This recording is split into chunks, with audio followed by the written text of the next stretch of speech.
Welcome back to another technical deep dive here in the debug zone. Today we're tackling a big question and breaking it down with us from other users. Hopefully this clears up some misconceptions and helps you get the answer you need. So buckle up, stay a little curious, and let's jump right in.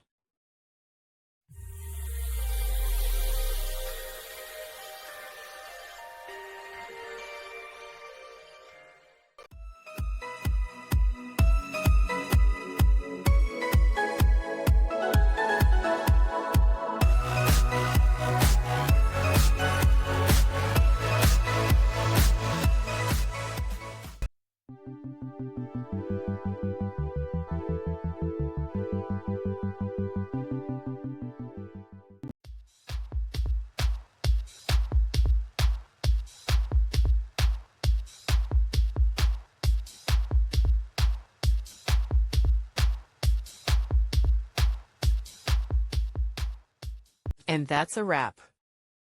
I hope you found the answer you were looking for. If you did, take a second to hit that subscribe button. It really helps out.